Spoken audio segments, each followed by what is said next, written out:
Creo que en este himno se ha expresado muy bien lo que es el tema que estamos tratando hoy, sobre todo cuando habla en esta estrofa de miles de desánimos y problemas, pues muchas veces lo que tiene que ver con nuestra realidad.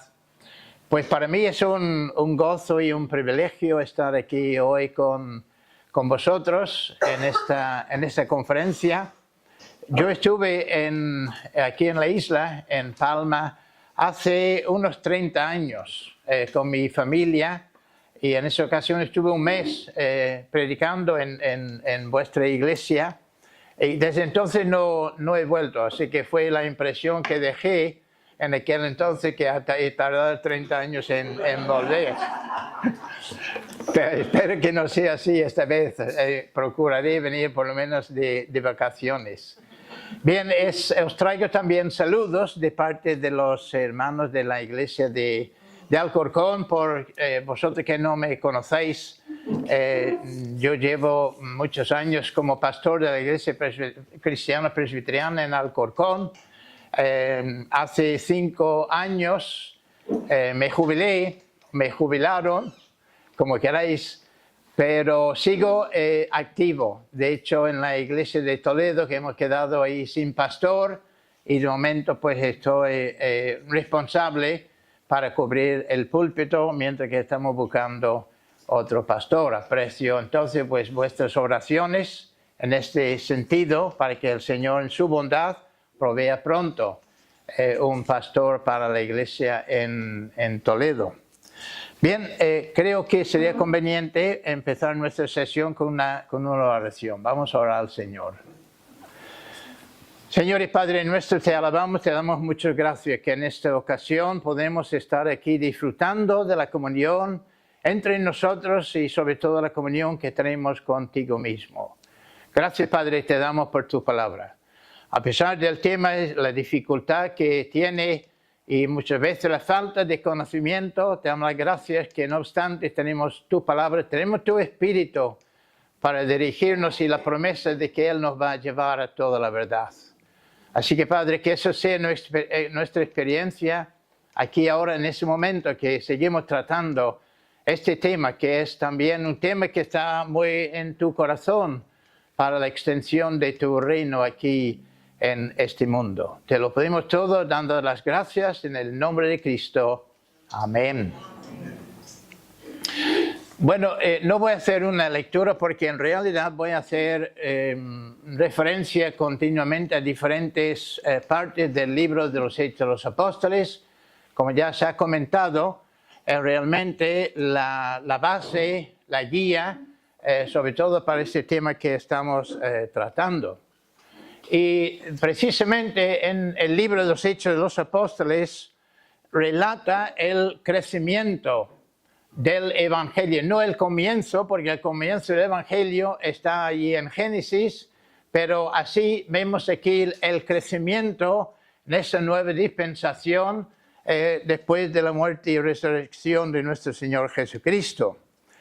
Su contenido conecta la vida y el ministerio del mismo Señor Jesucristo con la vida y el testimonio de la iglesia primitiva.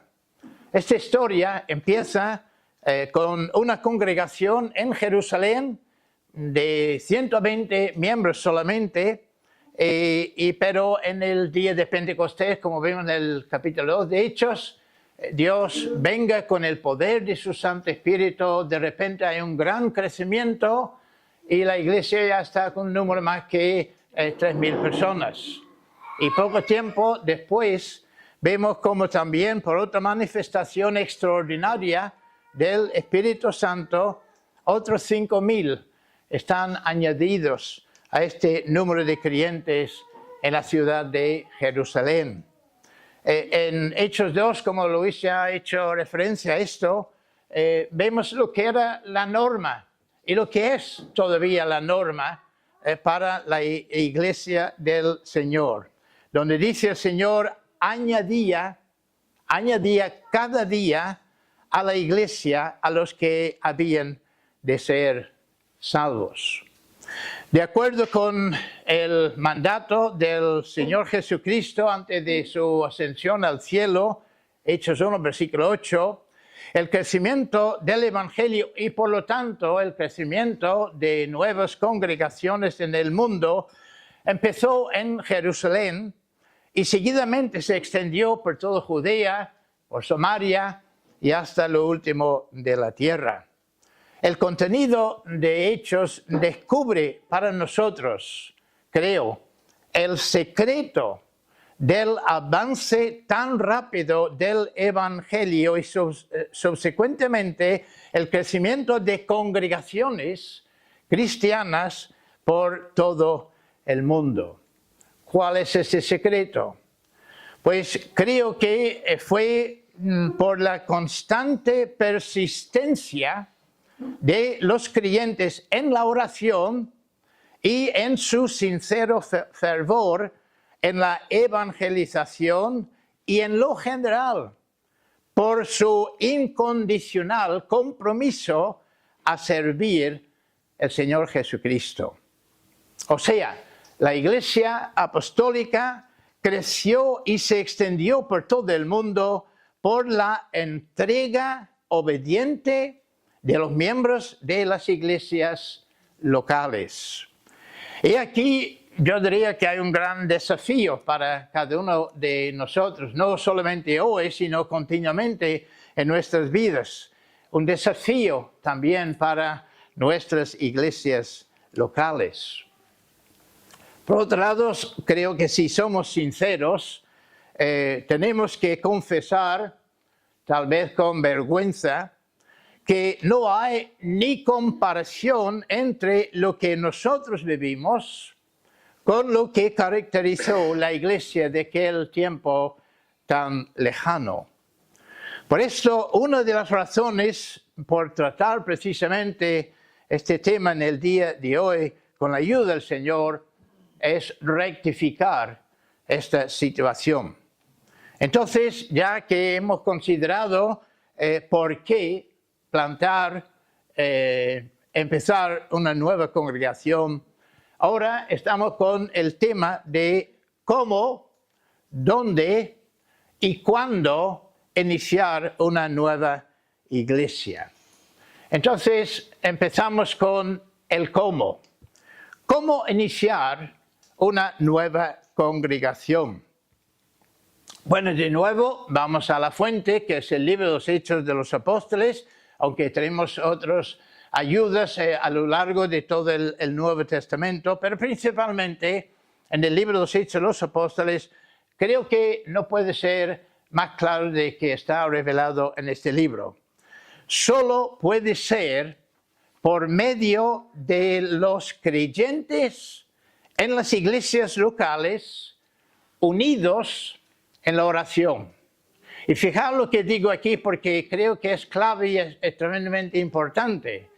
No es simplemente que los miembros de las iglesias locales están en oración, sino la clave es que están unidos en la oración. Y este es el mensaje tan reiterado en todo este libro, como podemos comprobar en el capítulo 1, versículo 14, donde tenemos esta primera descripción de esta pequeña iglesia allí en Jerusalén. Dice, todos esos creyentes, perseveraban unánimes en oración y ruego.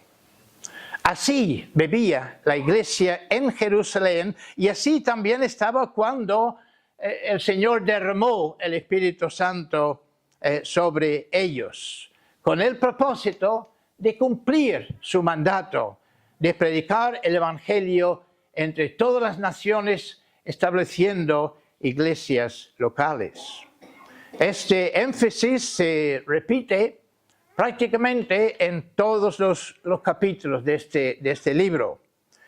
La oración era tan parte de la iglesia de aquel entonces que ellos oraron en todas las situaciones de la vida, en todas las situaciones de la vida. Aquellos creyentes oraron, como nos exhorta el apóstol en la carta a los tesalonicenses, oraron sin cesar. Oraron cuando fueron atacados por sus enemigos. Oraron cuando tenían que buscar la dirección del Señor. Oraron cuando ordenaron nuevos oficiales dentro de la iglesia. Oraron sin cesar. John Stott comentó que después de la ascensión de Jesús, las oraciones de sus discípulos tenían dos características principales. Dos características que son esenciales para la verdadera oración. ¿Cuáles son?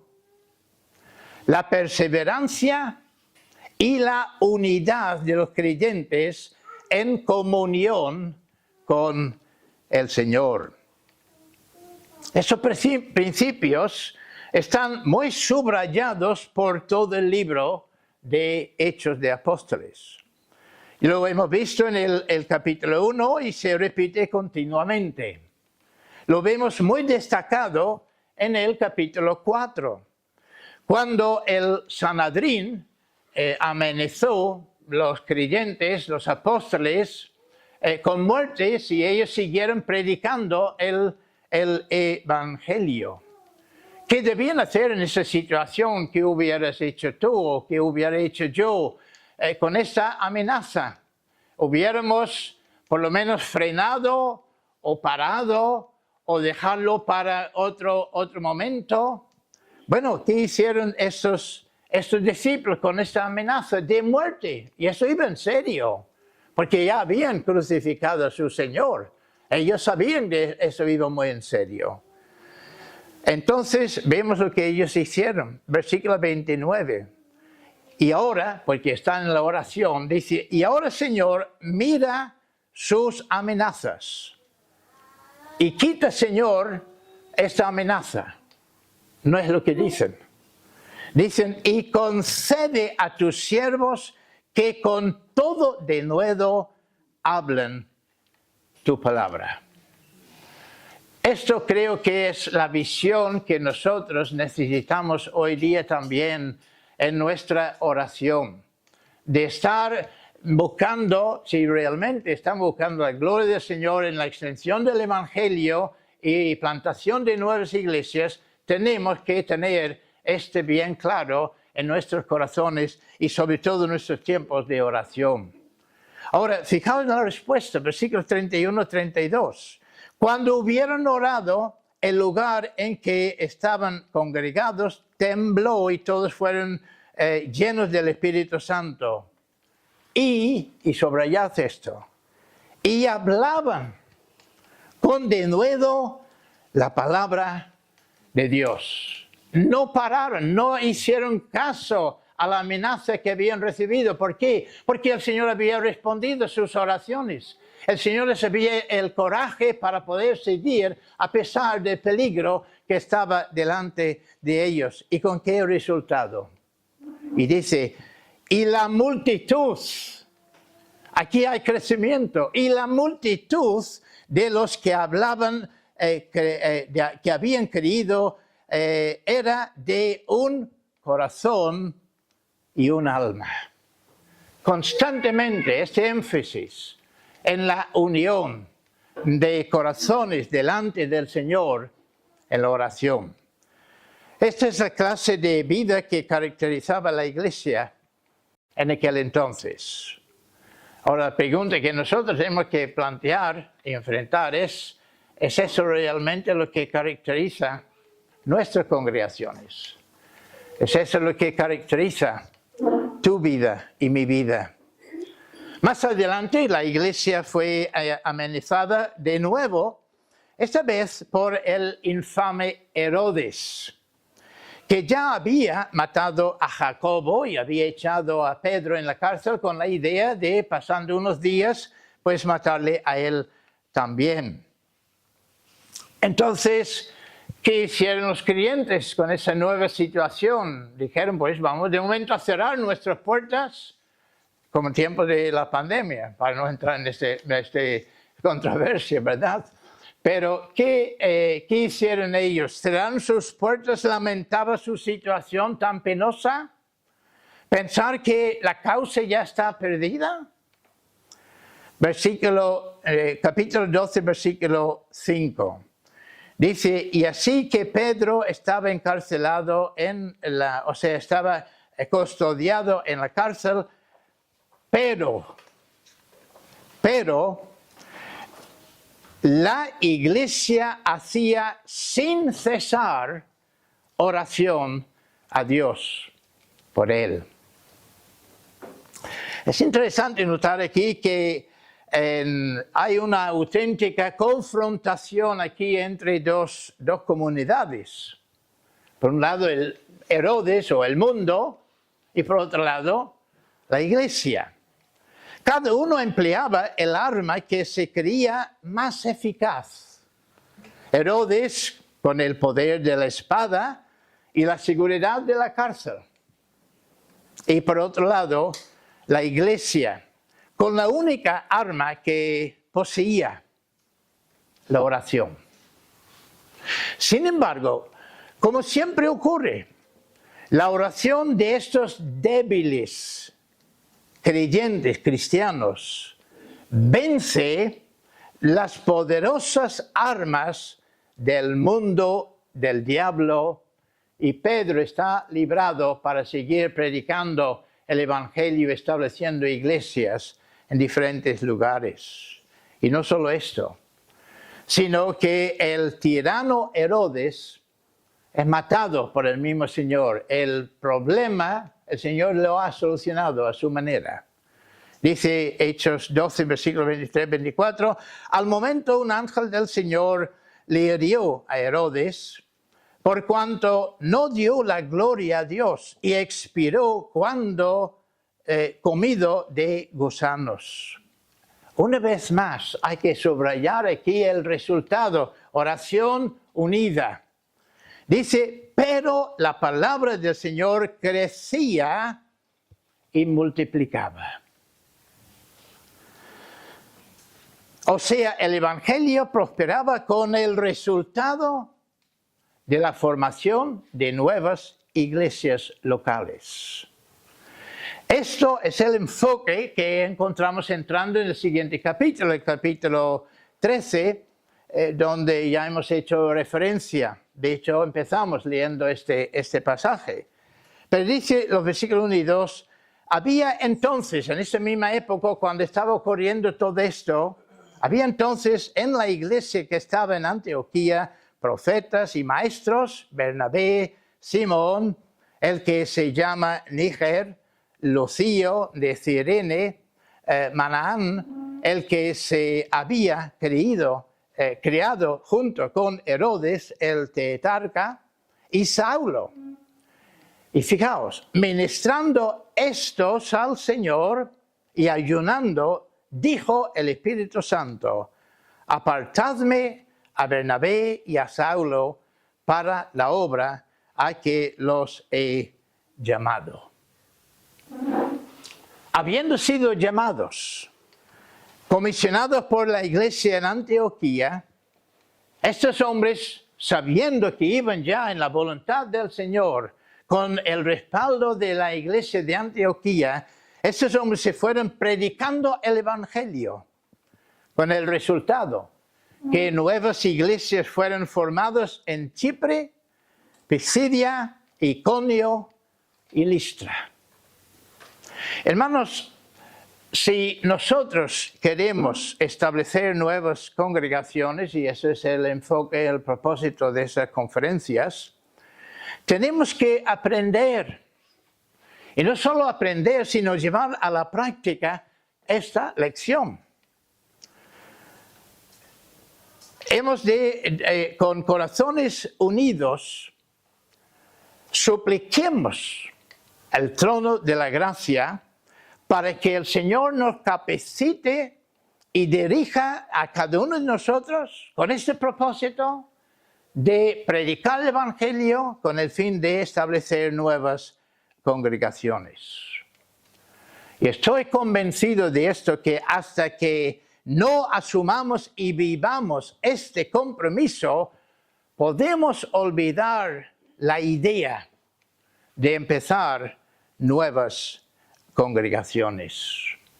Así que el primer principio, si queremos ver nuevas congregaciones, tenemos que tener bien claro, no solamente en nuestra mente, sino en la práctica, en nuestras iglesias, de estar unidos, es decir, con un solo corazón, como si tuviésemos una sola forma de pensar delante del Señor en la oración. Pero hay otro principio igualmente importante en cuanto a cómo iniciar nuevas congregaciones, y es la comprensión del principio del Señor revelado en el pacto de la redención. El Nuevo Testamento muestra que debemos plantar nuevas iglesias porque es el propósito del Señor. Es el propósito del Señor claramente revelado en este pacto de la redención. Este propósito está muy enfocado en el ministerio de nuestro Señor durante el tiempo que Él estuvo aquí en la tierra y, por tanto, lógicamente, en el ministerio de sus apóstoles y aquellos que vienen los años después. Es destacado en el último mandato que hemos hecho referencia, conocido como la Gran Comisión. Mateo 28, del versículo 18, toda potestad, dice Jesús, me es dado en el cielo y en la tierra. Por tanto, eso tiene consecuencia. El Señor está subrayando su autoridad, esta autoridad ahora que va a mandar a su iglesia. Por tanto, haced discípulos a todas las naciones, bautizándolos en el nombre del Padre, del Hijo y del Espíritu Santo, enseñándoles que guarden todas las cosas que os he mandado. Y aquí yo estoy con vosotros todos los días hasta el fin del mundo. Durante su ministerio terrenal, Cristo continuamente reiteró la razón por haber venido al mundo. Lo resume de esta manera en Juan 4, versículo 34, hablando ya con sus discípulos, después de estar hablando con la mujer samaritana en aquel pozo, dice, mi comida es que haga la voluntad del que me envió y que acabe su obra. Si seguimos un poco más adelante, en ese mismo Evangelio de San Juan, capítulo 6, versículos 39 y 40, dice, y esta es la voluntad del Padre, el que me envió, que de todo lo que me diere, no pierde yo nada, sino que lo resucite en el día postrero. Y esta es la voluntad del que me ha enviado, que todo aquel que ve al Hijo y cree en Él, tenga vida eterna, y lo resucitaré en el día postrero. ¿Habéis notado esta pequeña frase que el Señor mete aquí en medio de esta afirmación? Dice, de todo lo que el Padre me diera. Eso es tremendamente importante para nosotros, porque es una clara referencia al pacto que la Trinidad hizo en la eternidad pasada, cuando el Padre en soberanía y elección dio al Hijo a aquellos que Él tendría que salvar. En este pacto, el Padre, junto con el Hijo y el Espíritu Santo, decretaron la redención de un pueblo. Entonces, el ministerio del Hijo consistía en efectuar la salvación de este pueblo. Así que, en obediencia a la voluntad del Padre, el Hijo se encarnó por el milagro de la concepción en el vientre de la Virgen María por el Espíritu Santo. Para cumplir su misión, el Hijo, hecho carne, bebía en perfecta armonía a la voluntad del Padre, ofreciéndose en aquella cruz como sacrificio por los pecados de este pueblo que el Padre le había dado. Jesús a menudo hizo referencia a este pacto. En ningún lugar más claro que en su oración sacerdotal, que lo tenemos en el capítulo 17 del Evangelio de San Juan. Cristo orando dice, por ejemplo, en el versículo 6, he manifestado tu nombre a los hombres que del mundo me diste.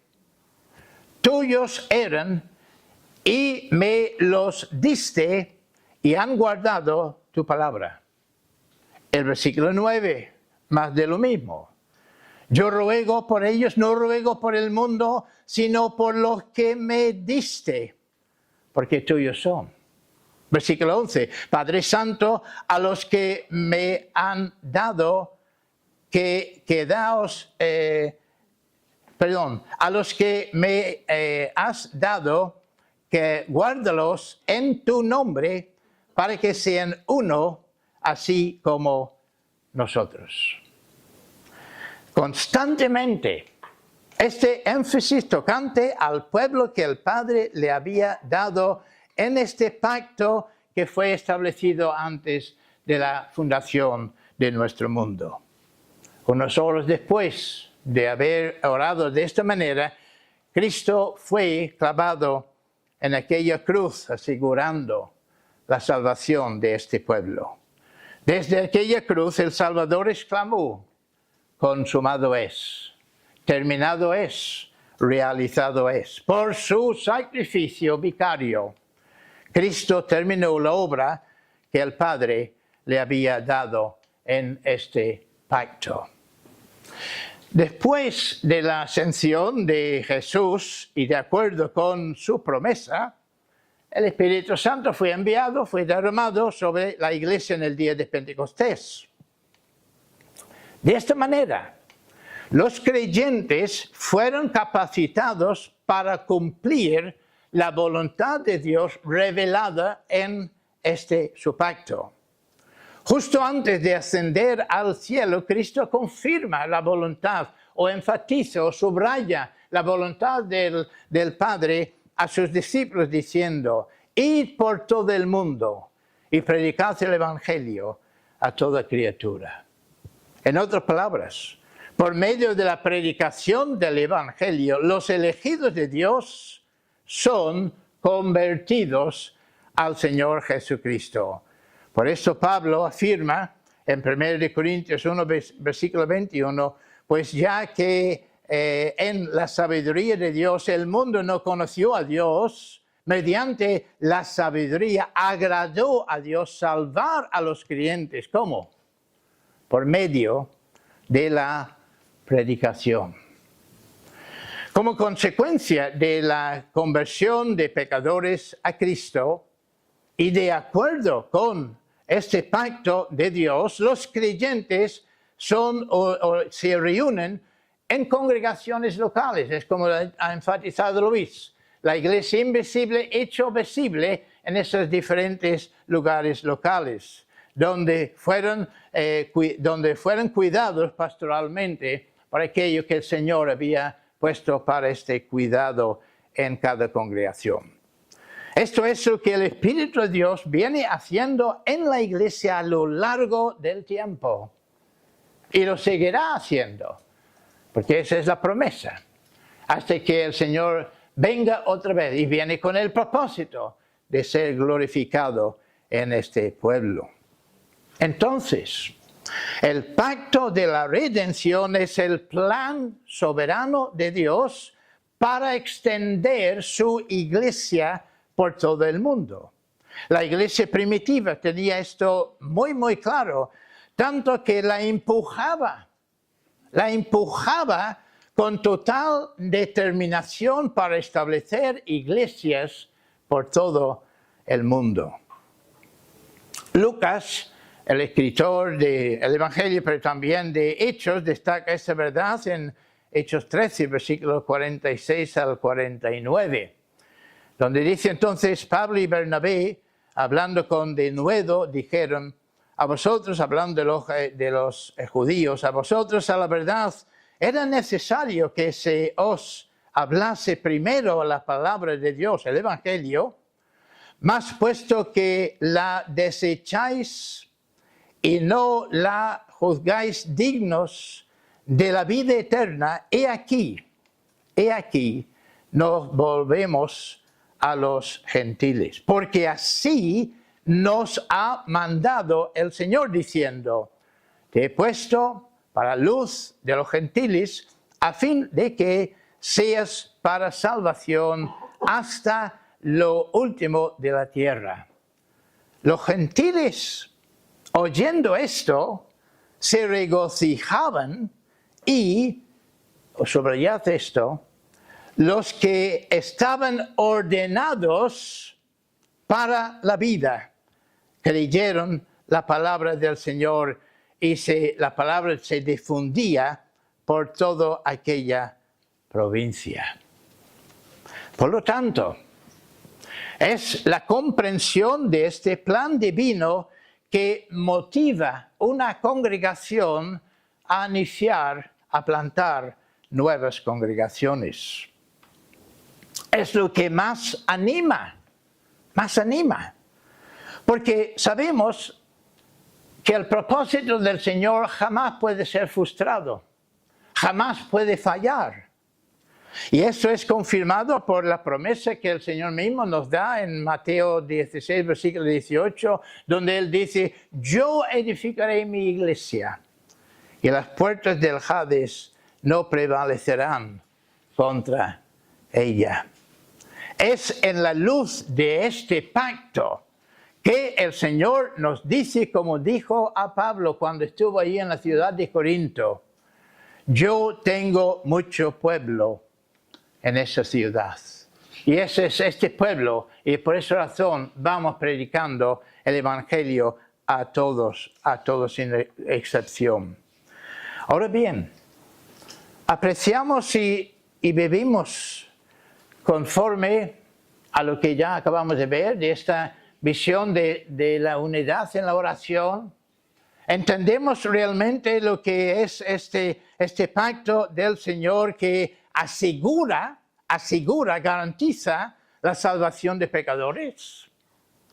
Estamos entregados al Señor para que seamos sus instrumentos para iniciar nuevas iglesias en nuestra ciudad, en nuestro país o en nuestro mundo. Ahora llegamos al segundo tema, el dónde. ¿Dónde iniciar una nueva congregación? El Señor nos da unas pistas acerca de esto, porque solamente tenemos principios y pistas que hay que buscar y aplicarles en nuestras vidas. Y tenemos eso concretamente en el capítulo 16 del libro de los Hechos de los Apóstoles. En los versículos 6 y 7 leemos, y atravesando Frigia y la provincia de Galicia, les fue prohibido por el Espíritu Santo hablar la palabra en Asia, y cuando llegaron a Misia, intentaron ir a Bitinia, pero el Espíritu no se lo permitió.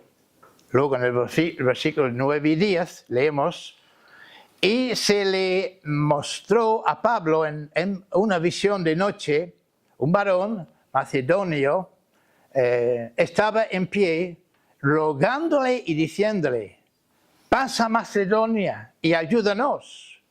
Cuando vio la visión, enseguida procuramos partir para Macedonia, dando por cierto que Dios nos llamaba para que les anunciásemos el Evangelio.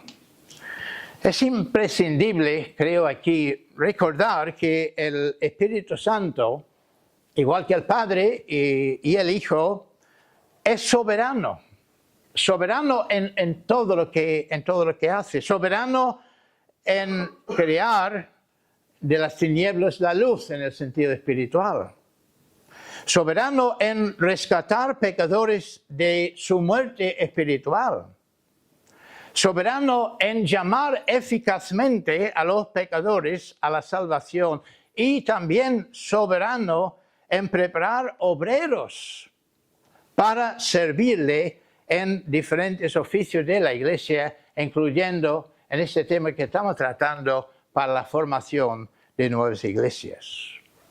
Hechos capítulo 13 relata cómo el Espíritu Santo llamó a Pablo y a sus compañeros para predicar el Evangelio a los gentiles.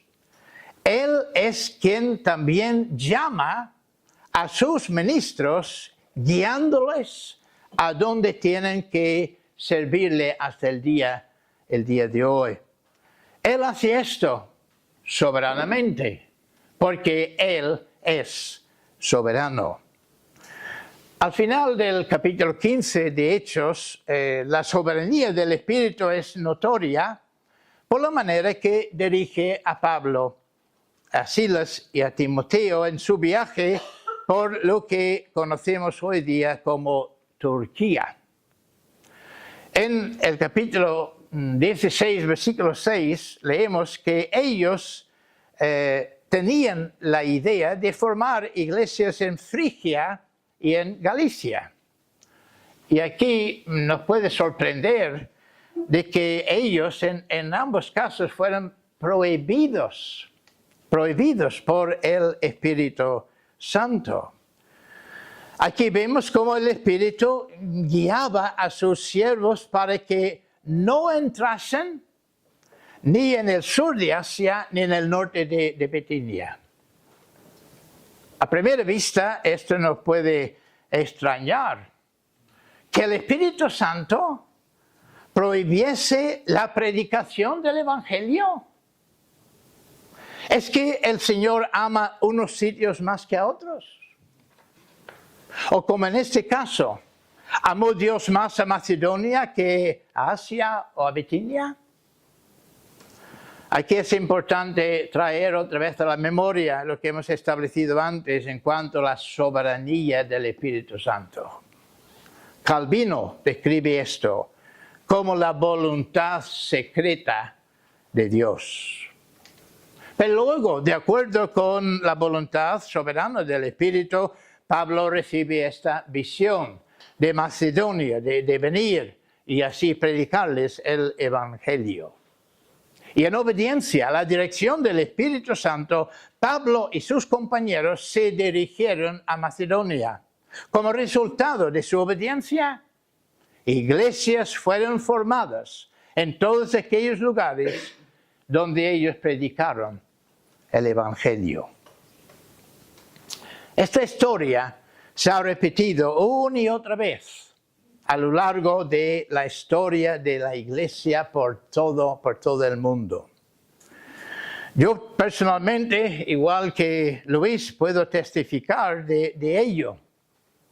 De hecho, el día 6 de noviembre de 2006, nuestra iglesia en Alcorcón empezó una reunión de oración en un pueblecito de Toledo llamado Barciense.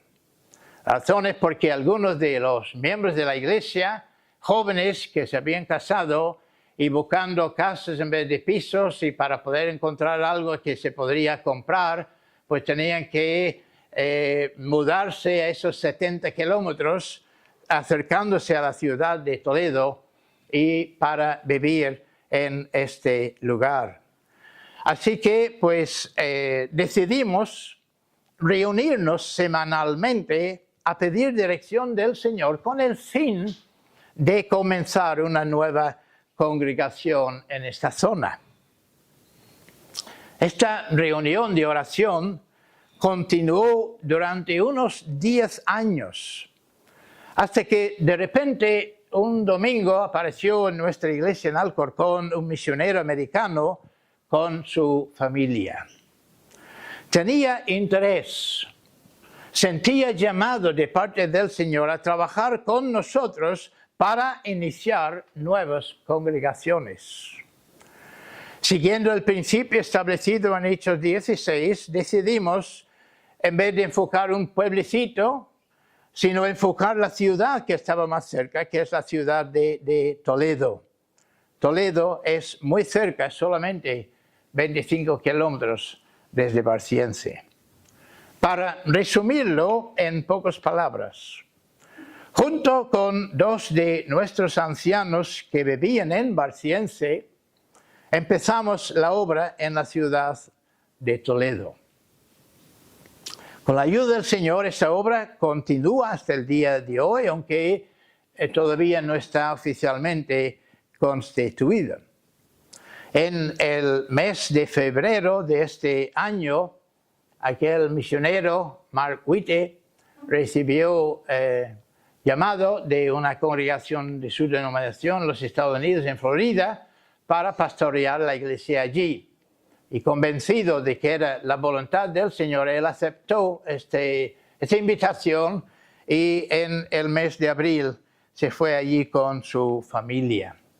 Actualmente estamos orando al Señor para que Él en su bondad nos dirija al hombre, al ministro de su elección, para continuar su obra en Toledo.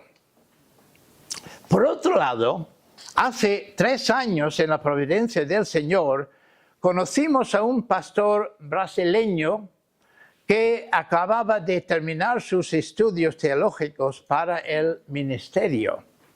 Él creyó que era la voluntad del Señor de venir a España con su familia. Desde el comienzo de la obra en Toledo, estábamos orando para empezar otra nueva obra, o bien en Talavera o en Aranjuez. Pero justo antes de llegar Rafael desde Brasil, recibimos unas visitas tanto en Toledo como en Alcorcón de unos hermanos, de unas familias que vivían en Aranjuez. Puesto que no teníamos ningún contacto en Talavera, consideramos que era la señal del Señor para empezar una nueva obra en Aranjuez. De la misma manera que hicimos en Toledo, así también en Aranjuez. Empezó bajo el liderazgo de Rafael, este pastor brasileño, con 2 ancianos de nuestra congregación ayudando y supervisando la obra en Aranjuez. Actualmente en Aranjuez hay unos 25 personas, y estoy hablando de un año desde que alquilamos aquel local, y ahora el mes que viene vamos a celebrar el primer año de cultos en este local. Pues actualmente tenemos unos 25 personas que están reuniéndose cada domingo en 2 cultos, mañana y tarde, y una reunión de oración que tienen ellos los viernes, igual que en Toledo. En Alcorcón tenemos la reunión entre semana los miércoles. En Toledo tenemos una asistencia de unos 35 personas en este momento. Mirando atrás, podemos ver tan claramente el plan soberano de Dios desarrollándose y dirigiéndonos en todo momento. Así que, animados por lo que ya hemos vivido y hemos experimentado bajo la dirección del Señor, seguimos orando, mirando el futuro con el deseo de empezar nuevas congregaciones y, lógicamente, siguiendo enfocando la ciudad de Toledo, o sea, de Talavera, pero también con la esperanza de poder empezar nuevas obras en otros lugares. Esto ya nos lleva para el último punto, el último tema que vamos a considerar brevemente: el cuándo, el cómo, el dónde y el cuándo. ¿Cuándo iniciar una nueva congregación? Bueno, basándonos en lo que el Espíritu Santo nos enseña aquí en el libro de los Hechos de los Apóstoles, yo creo que ha de ser cuando la fe de los creyentes se evidencia en su obediencia. cuando la fe de los creyentes se evidencia en su obediencia. La fe es lo que caracteriza al verdadero creyente. Por la fe hemos sido salvados, ¿verdad? Por tanto, toda la vida cristiana está marcada por la fe. Pero la pregunta es, ¿cómo se ve la fe? Ya que se trata de algo que es del corazón y solo el Señor ve lo que hay en el corazón.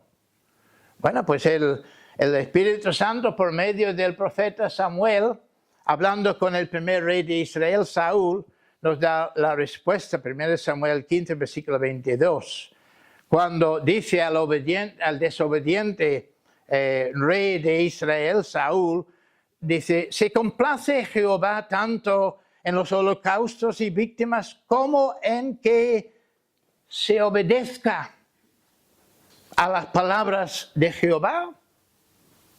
Ciertamente el obedecer es mejor que los sacrificios y el prestar atención que la grosura de los carneros. La obediencia es la clave. De hecho, es vital.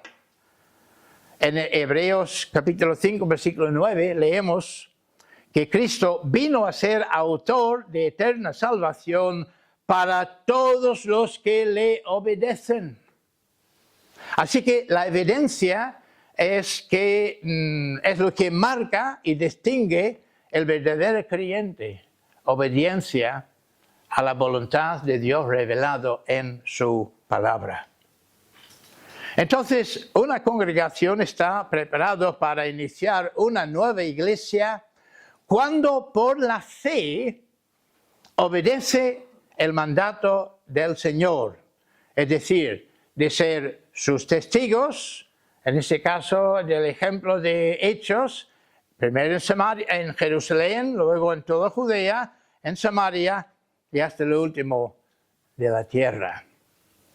Así que estamos preparados no cuando tenemos estudios adecuados, no cuando somos muy expertos en el tema, no cuando tenemos mucho celo, ni siquiera cuando tenemos suficientes fondos económicos.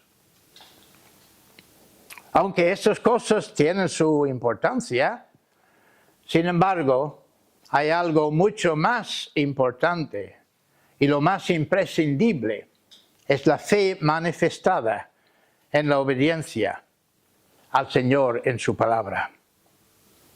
Ahora la pregunta, ¿qué tal encaja esto en nosotros, en nuestras iglesias?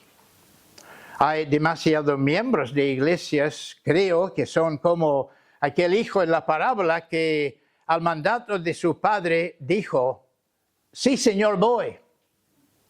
Y no fue. Ojalá que nosotros seamos como el primer hijo, que al principio dijo, no quiero, pero después arrepentido fue. ¿Cuál de estos dos hijos representa nuestras congregaciones? Te representa a ti y a mí. Además, en segundo lugar, iniciaremos una nueva congregación cuando hay compromiso de toda la iglesia. No de una parte de la iglesia, no de los líderes, no de un grupito que está ahí aparte con esta visión, pero los demás no están en ello. En Hechos 1:14 ya lo hemos visto. Todos estos perseveraban unánimes en oración y ruego. Todos. El corazón de todos los miembros de la iglesia en Jerusalén estaban unidos tocante cuando tenían que ser testigos de Cristo. Hoy día, y tal vez estoy exagerando, pero hoy día si hay un 10 o un 15% de la membresía comprometida a trabajar para formar otras iglesias, yo diría que es bastante, es mucho. Sin embargo, en la iglesia primitiva no era así. Todos tenían la misma visión espiritual. Todos tenían el mismo compromiso delante del Señor. Por esto la iglesia creció tanto, extendiéndose por todo el mundo. Podemos decir que nuestras iglesias tienen esta clase de compromiso. Como miembro de esta iglesia, o miembro de cualquier otra iglesia, ¿tienes tú este compromiso en unión con los demás hermanos de la iglesia, junto con el liderazgo de tu iglesia? ¿Cuándo? Cuando tenemos este compromiso. En último lugar, iniciaremos una nueva iglesia cuando estamos capacitados por el Espíritu Santo. A pesar del hecho que hay mucha controversia en cuanto a lo que ocurrió en el día de Pentecostés, sin embargo, una cosa es innegable. A partir de aquel día, la insignificante iglesia en Jerusalén tuvo un poder que la capacitó a predicar el Evangelio y formar iglesias por todo el mundo. No se debe saltar este énfasis que muchas veces leemos en el libro de los Hechos. Cuando dice, por ejemplo, Pedro, lleno del Espíritu Santo, hizo tal o cual cosa. Pablo, lleno del Espíritu Santo, hizo eso o hizo lo otro.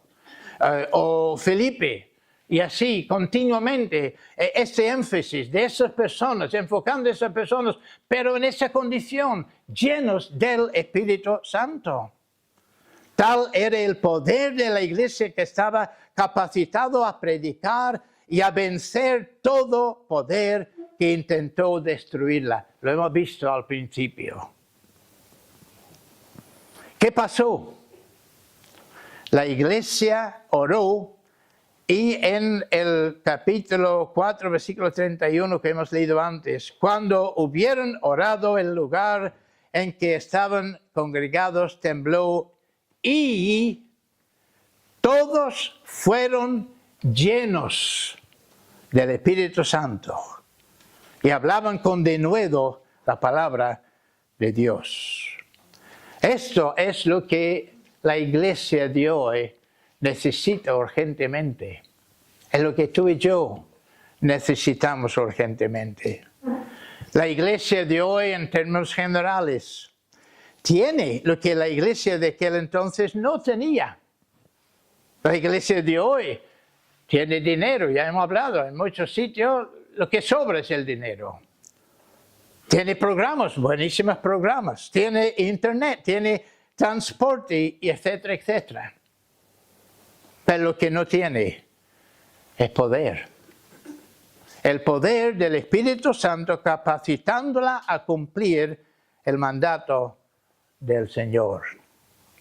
Leemos en Hechos 5, versículo 32, donde Pedro está dando testimonio y dice, y nosotros somos testigos suyos de estas cosas y también el Espíritu Santo, el cual ha dado Dios a los que le obedecen.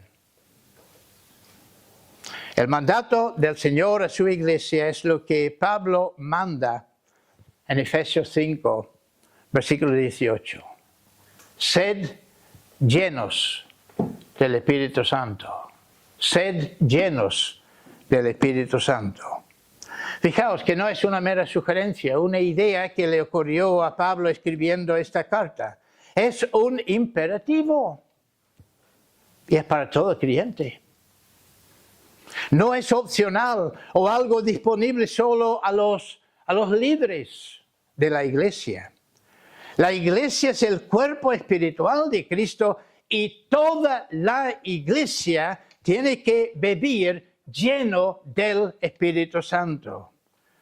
Este verbo llenar en el original literalmente significa existir habitualmente en el Espíritu.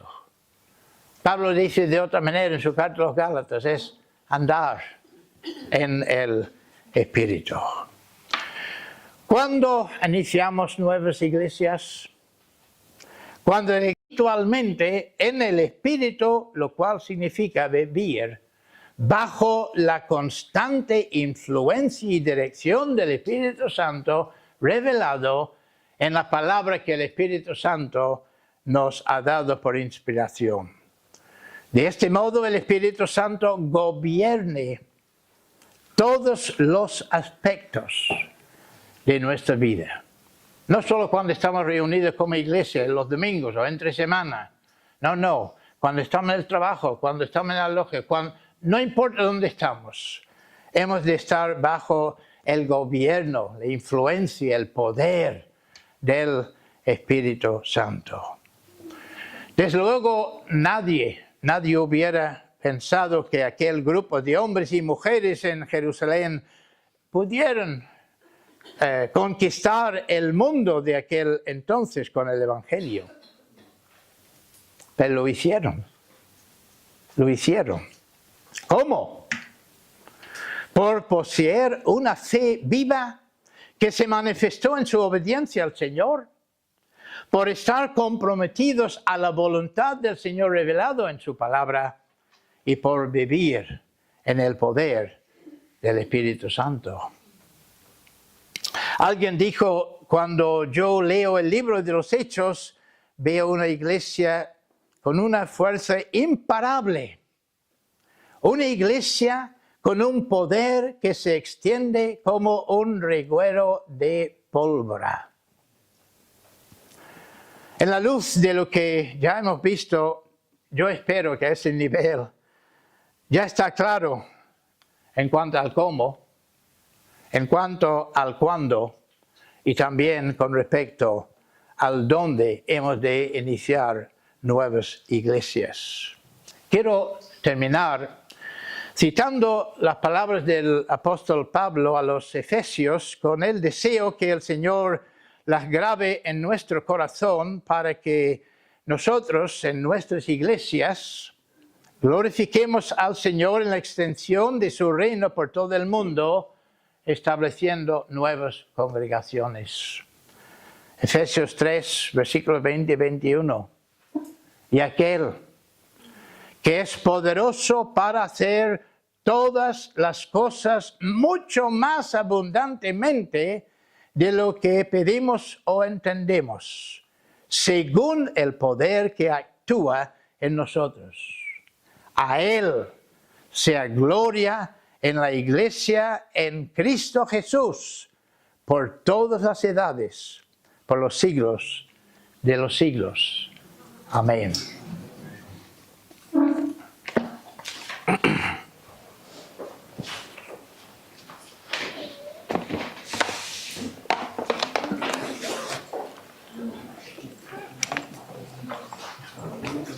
Muchas gracias, Juan. Y quisiera pedir que alguien pudiera hacer una oración. Hemos terminado las dos primeras sesiones y después nos quedará una última que en realidad va a ser una conversación entre todos, un panel con preguntas. Tendremos oportunidad de hacer comentarios sobre esta segunda sesión. Eso ya lo haremos después de comer. Ahora ya nos iremos a comer directamente. Pero quisiera que algún hermano o hermana orase de corazón para que todo lo que estamos recibiendo hoy se convierta en una realidad en nuestras iglesias, que aún dentro de nuestras limitaciones el Señor nos capacite como iglesia, nos entusiasme, nos anime y que todos esos deseos que están en nuestra mente y corazón, por su poder, pues se conviertan en realidades, ¿no?, que todos anhelamos. Así que libremente que alguien pueda orar al Señor para que todo lo que estamos hablando hoy Él lo aplique a nuestra vida y lo convierta en realidad. El ver más iglesias en Mallorca.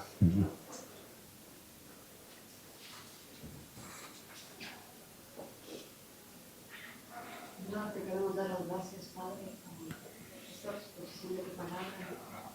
Amado Dios,